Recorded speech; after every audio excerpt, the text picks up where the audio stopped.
ከክርስቶስ በኋላ ሊቀ ካህናት የሚባል ነገር የለም። ከጌታችን ኢየሱስ ክርስቶስ በኋላ ሊቀ ካህናት የሚባል ነገር የለም። ቁጥር 23ን እንዳልኳችሁ ነው። እነርሱም እንዳይኖሩ ሞት ስለከለከላቸው ካህናት የሆኑት ብዙ ናቸው ነው የሚለው። ካህናት የሆኑት ብዙ ናቸው። ለምን? ሞት ስለሚከለክላቸው። ጌታስ ለዘላለም ስለሚኖር የማይለወጥ ክህነት አለው። ስለዚህ በዘላለም ሁሉ ውስጥ ማንም ሰው ወደ እግዚአብሔር ልቅረብ ቢል በማን በኩል የሚቀርበው? በጌታችን በኢየሱስ ክርስቶስ በኩል። ኦኬ፣ እንዴት የሚለው ግን አሁን ጥያቄ ያስነሳል። ኦኬ፣ ምክንያቱም የብሉይ ኪዳን ሊቀ ካህናቱ አንድ ጊዜ መስዋዕትን ያቀርብና እስከ ሞት ድረስ ሳያቀርብ እንዲሁ ቁጭ ብሎ አይቀመጥም። ምክንያቱም ያቀረበው የክህነት ስራ ሁሌም እንደዚህ አክቲቭ ሆኖ ፈንክሽናል ሆኖ መቀመጥ አይችልም። ስለዚህ በየዓመቱ ይገባል ወደ ቅድስተ ቅዱሳን። ስለዚህ ደጋግሞ አስቀድሞ ስለ ራሱ ኃጢአት በኋላም ስለ ሕዝቡ ኃጢአት እየወሰደ መስዋዕትን ያቀርባል። ኦኬ፣ የክርስቶስ ኢየሱስ ክህነትስ እንደዚህ ነው ወይ ያለን እንደሆነ አይደለም። ጌታችን ኢየሱስ ሊቀ ካህናት ነው። አዎ። ዘላለማዊ የሆነ ሊቀ ካህናት የስ ግን የክህነት ስራን ሲሰራ አንዲት ጊዜ ብቻ ሰራ። ኦኬ፣ በህይወት ኖረ፣ ተመላለሰ በጽድቅ ህይወት ምንም ኃጢአትን ሳይሰራ በመከራ ሁሉ ውስጥ አለፈ። ከዛ ላይ በመስቀል ላይ ራሱን መስዋዕት አድርጎ ራሱን አቀረበና ጌታችን ኢየሱስ ዮሐንስ ወንጌል ምዕራፍ 19 ላይ እንደተቀመጠውም ተፈጸመ አለ። ኦኬ፣ ተፈጸመ ብሎ ሲናገር ያኔ ክህነት ስራውን እየፈጸመ ነው። ስለዛስ የክህነት ስራው አንድ ጊዜ ይፈጸምና በጌታችን ኢየሱስ የተሰራው የክህነት ስራ አንድ ጊዜ ይፈጸምና ያ የተሰራው ስራ ግን ዘላለማዊ ሆኖ ይቀመጣል። ኦኬ፣ ዘላለማዊ ሆኖ ይቀመጣል። ማንም ሰው በዚህ በዘላለም ውስጥ ወደ እግዚአብሔር መቅረብ እፈልጋለሁ ብሎ መናገር የሚፈልግ ሰው ካለ ወይም ደግሞ ወደ እግዚአብሔር የሚቀርብ ሰው ቢኖር መቅረብ የሚፈልግ ሰው ቢኖር ጌታችን ኢየሱስ ድጋሜ የክህነት ስራን መስራት ሳይጠበቅበት አንዴ በሰራው ስራ ያው ማንም ሰው ወደ እግዚአብሔር ይቀርባል። ማንም ሰው ወደ እግዚአብሔር መጥቶ መቅረብ ቢፈልግ ክርስቶስ አሁን ዳግም የክህነት ስራን አይሰራም። ግን ደግሞ አንዴ በሰራው ስራ ዘላለማዊ የሆነ ስራን አስቀምጧልና በዛ በኩል ያልፋል። ከዚህ ጋር በተያያዘ መጽሐፍ ቅዱስ እንደዛ ብሎ ያስተምራል ያላችሁኝ እንደሆነ የስ ለምሳሌ ዕብራውያን ምዕራፍ 10 ወደ ቁጥር 25 ከመሄዴ በፊት ይሄን ነገር ክሊር ላድርግ።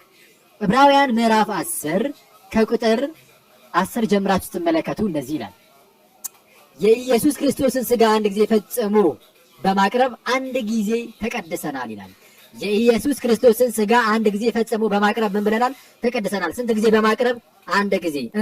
ፈጽሞ ምን ብሎ? ፈጽሞ በማቅረብ ተቀድሰናል ይልና ዝቅ ብሎ እዛው ቁጥር 11 ላይ ሊቀ ካህናት ሁሉ ይላል። አሁን ሊያነጻጽር ነው። እዛ ዕብራውያን ምዕራፍ 10 ላይ የሌዋውያን ካህናትን ከጌታችን ኢየሱስ ጋር ማለት ከአዲስ ኪዳኑ ሊቀ ካህናት ጋር ሲያነጻጽር ምን ይላል? ሊቀ ካህናትም ሁሉ ዕለት ዕለት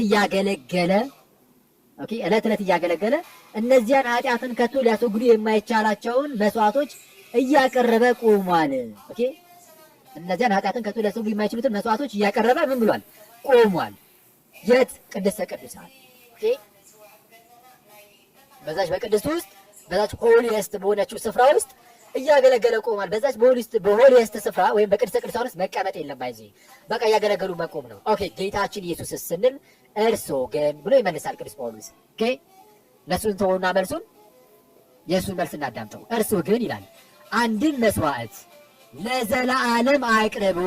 ኦኬ፣ ስለ ኃጢአት ይላል። ስለ ኃጢአት አንድን መስዋዕት ለዘላለም አቅርቦ በእግዚአብሔር ቀኝ ተቀመጠ ይላል።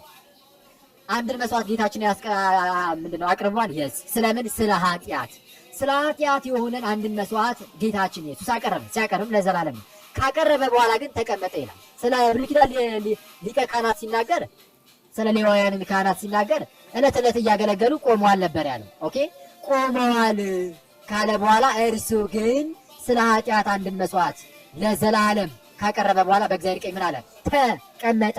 መቀመጥና መቆምን እዚህ ጋር በደንብ አድርጋችሁ ልትረዱት ይገባል። ኦኬ፣ ምክንያቱም መቀመጥና መቆም ከአገልግሎት ጋር የሚገናኝ ነገር ስለሆነ ማለት ነው።